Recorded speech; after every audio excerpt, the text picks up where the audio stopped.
So, yeah.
A lot of time because he's got to get ready for tonight's game. So obviously the announcement came out, and I think we just jumped to Q&A because he's got to leave in about 20 minutes top. So I think we fire away. If you could just talk about getting this deal done when you got it done, and the long-term deal, like a break we're like now. So, Is this for Austin or for me? no, either one of you. Austin Go ahead. first. I have time. No, I mean, this is, something that is, took a lot of thought, a lot of phone calls, and I couldn't be more happy to be here, talking with my wife, and obviously agents and stuff, and just, it felt right, it really did. I'm from the South, got family here, wife got family here, so it seemed really, really right. Austin, if you look back at when you were a kid in DeSoto, a high school senior there, when you're 16, 17 years old in high school to now, what would that kid think about what's happened since then and to get this deal? Probably wouldn't believe it. I feel like I've come a long way from then. Just super fortunate, and really can thank the man above for this happening. Words really can't describe. I've got one for Alex real quick. When did this intensify, and when did you guys seriously begin talks with his side where you thought you could get something done? Yeah, we've talked. The arbitration process was definitely a good time to have that discussion. And then really just around this trade deadline, we've had a lot going on, a lot of decision making in terms of contractually long term. And we basically got it done the day that it was announced, but it intensified really in that short period. But we had set a foundation, in my opinion, prior to the arbitration process. And I think the biggest thing is, obviously, he wanted to be here, very important. I do want to take the opportunity to thank Terry McGurk, chairman of the club. Obviously, this is a huge commitment for us. We have not ever done a deal like this. Terry's been here the entire time. The Braves have never done something like this. Matt Hannaford at Alliance Sports, for being able to work with him, was fantastic.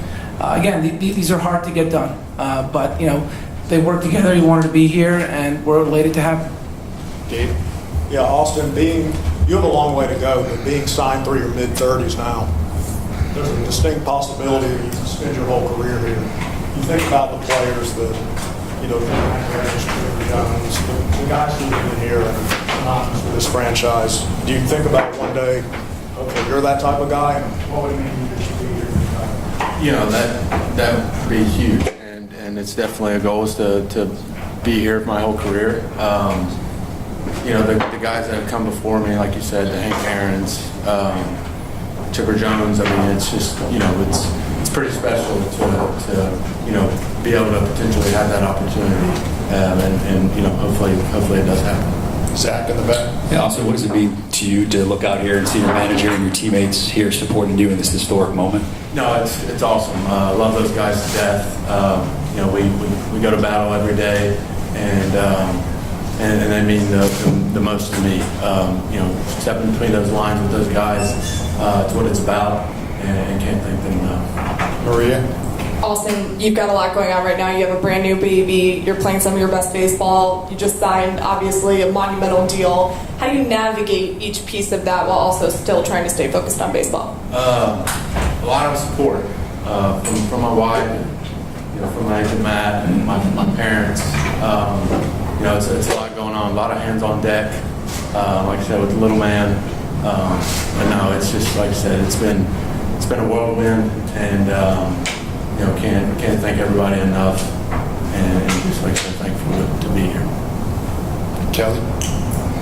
Austin, with you, you know, the deal that Matt has, you think about Ozzy and Ronald and a few more guys that I know Alex is working on behind the scenes. How exciting is it to know that that core could be together for years to come?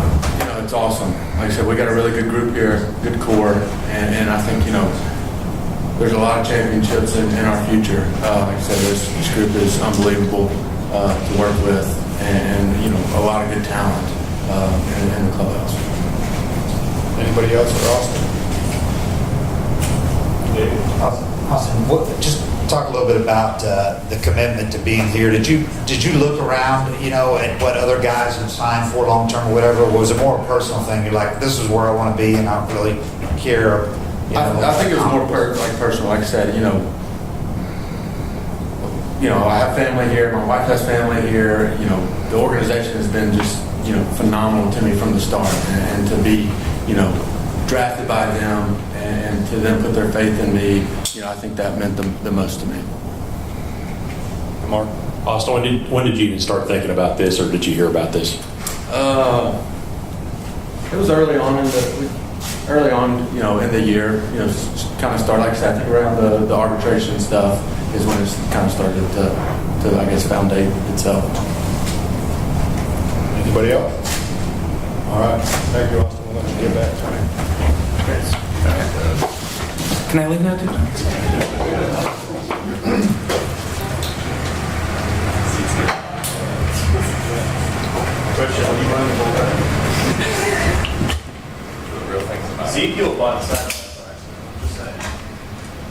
All right, we'll take questions for Alex.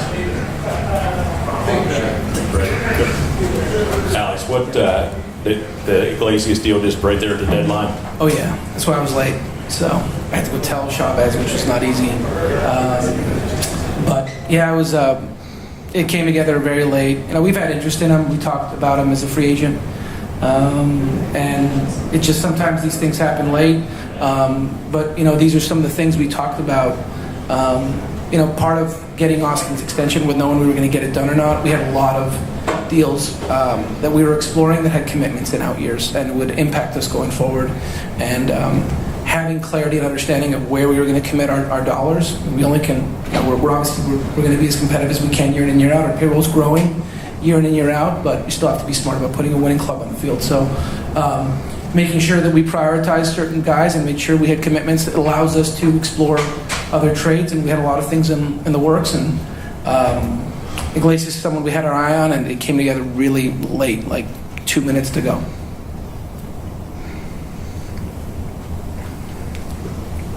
I haven't even had a chance to talk to him, so. Alex, now that the deadline's passed, did you complete everything you had hoped to? You just go in knowing it's an opportunity. You have 29 engaged GMs, and you know that it's an opportunity to do short-term, long-term. In the off-season, there's just a lot going on, right? There's free agency, there's trades. So this is the one time that you have an exclusive audience and a captive audience in GMs and trades. And a lot of things are bandied about. You saw players with years of control left, players that are going to be free agents. So this deadline had a lot of implications on our payroll going forward. So we knew the last few days, at least for sure, that there were a lot of things on the table for us to explore. So we explored the last, I'd say, 5-6 days, a lot of different things that had long-term implications. Now doing Austin's deal took some of those things off the table entirely. So, but we were happy to sign him, and it gave us direction. You guys could just wait 1 minute. We're just going to let off. Yeah. You don't want to hear this stuff? It's great. I thought I was good. Wow. So when you woke up yesterday, you didn't know Austin's deal would be done? Yesterday, well, we announced it last night, right? Oh no, it got done. It got done. You never, until it's done, it's not done, right? So no, we got it. I think it was announced around 6 o'clock or 7 o'clock last night. So was it last night? Honestly, the days, the trade deadline, it's a blur. It's I think it was last night or 2 days early. I don't know, but yeah, it was done. It was few hours after it was announced. So as you're going through discussions yesterday, you're saying, well, maybe I could do this long term, but it hinges on this. Yes. At what point in time did you just say, okay, this is the deal we've got to do?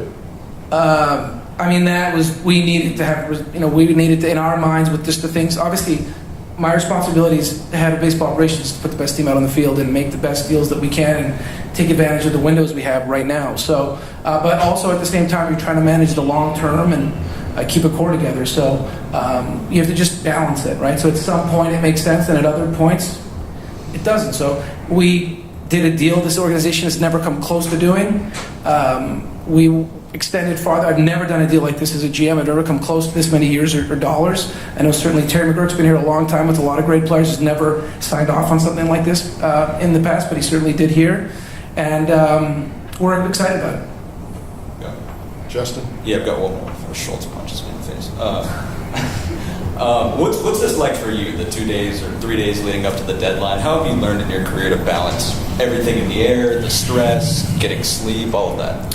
Have your family not be in town. Seriously. I learned that in 2015 in Toronto. My family went to Europe, and it was my best trade deadline that I had. And we kind of have that set up as a family. So last year as well, they were back in Canada, and they were back for a few days here, and then they went back to Canada again for a week. So just with experience, I think you learn, you know who you can work with and who you can't work with, and time is important, and making sure you don't waste time, and you don't have time to explore. You have to make quick decisions and move, and that's just based on my experiences. So you really don't have time to just drag things out, because just things are moving fast and people are making decisions, and you can miss opportunities and windows quickly, hour by hour, just because there's 29 other clubs that are doing the same thing. Jeff? Alex, in addition to economic ramifications of other potential deals that you didn't do, it's well known you didn't have a deep well of prospects like you've had in the past, whatever.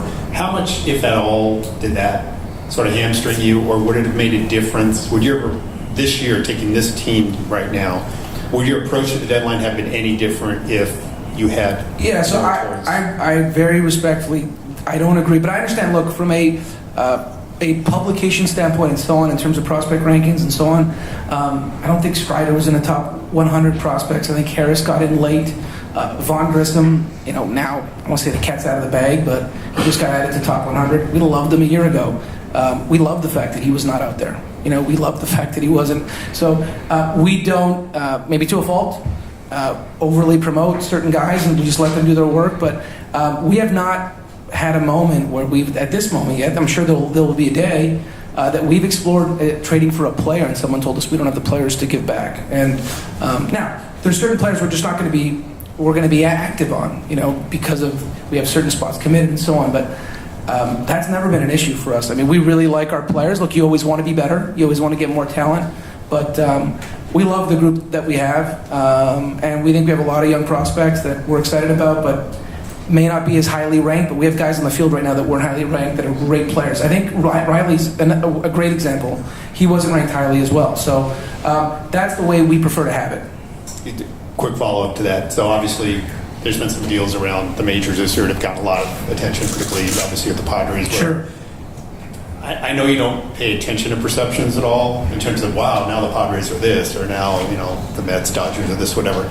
But do you have any thoughts, given what you guys did last year? Because there weren't necessarily a lot of wows after the deadline last year, even though you made that flurry of trades, in terms of what you guys have now and perceptions of other teams. Yeah, look, as a young GM, I made mistakes with that. Not that I chased it, but I've been part of winning the offseason, making the splashy moves, and I don't believe at the time we did it for those reasons, but we were the kings of Las Vegas and great best deadline winners and so on. It didn't result in anything. So I don't get caught up in it. Look, I think it's exciting as a fan. I love it too, following who's going where, who's getting traded and so on. But we just don't worry about it. We just do what we feel is best for the club. I remember as a young GM when the Boston Red Sox got Carl Crawford and Adrian Gonzalez. We were in the AL East, and it was like, oh my Lord, they're going to be unbelievable. Or even last year, Max Scherzer, Trey Turner, those are unbelievable players. It doesn't guarantee anything. That's not to take anything away from those clubs. So I've been there. I've done that. It hasn't always worked. I think you need to be a good club. You need to worry about yourself. But I think it's exciting for the game when there's big deals like this. Alex, kind of piggybacking on that, I'm just kind of curious to hear you maybe compare what you were going through last year as you were trying to make moves to elevate the club, and then this year you have a club that's over 20 games over 500, but you're still out there adding pieces. What was this experience like for you compared to last year? It wasn't the same. Look, obviously last year it's well documented. We had cut payroll from 20 to 21. Fan base, pandemic, attendance came back. We had over $10 million to work with at the trade deadline. That opened up a world of possibilities that came available at the All-Star break. So and we had a lot of holes because in cutting payroll, we lost a lot of our depth. So it was an issue.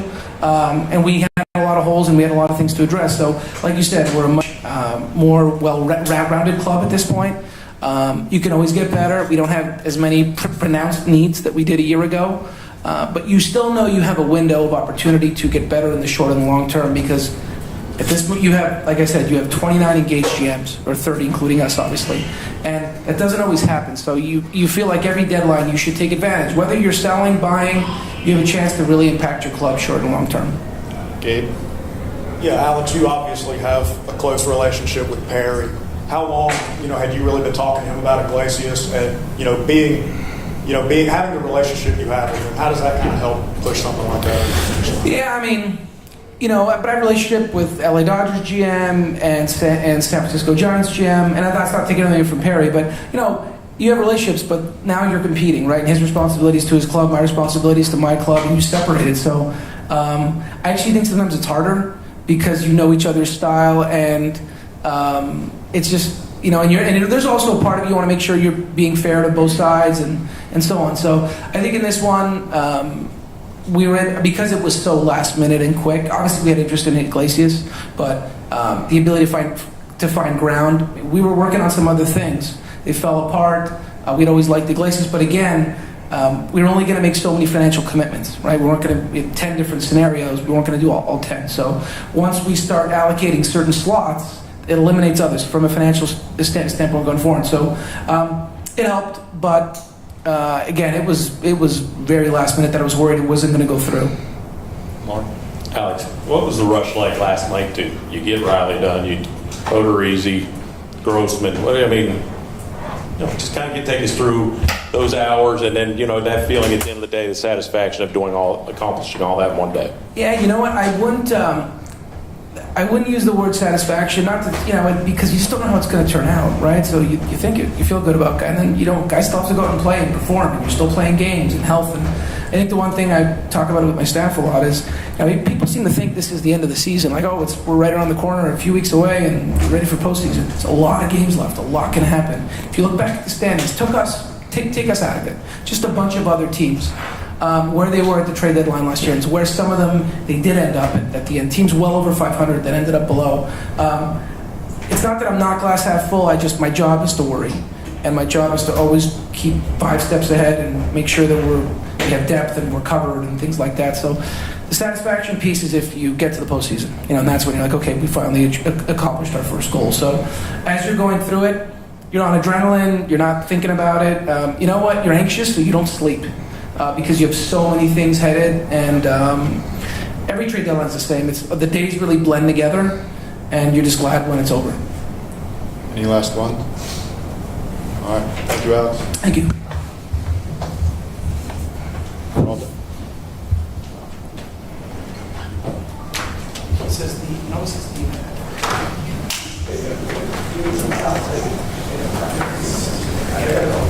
You guys good? Paying for dinner?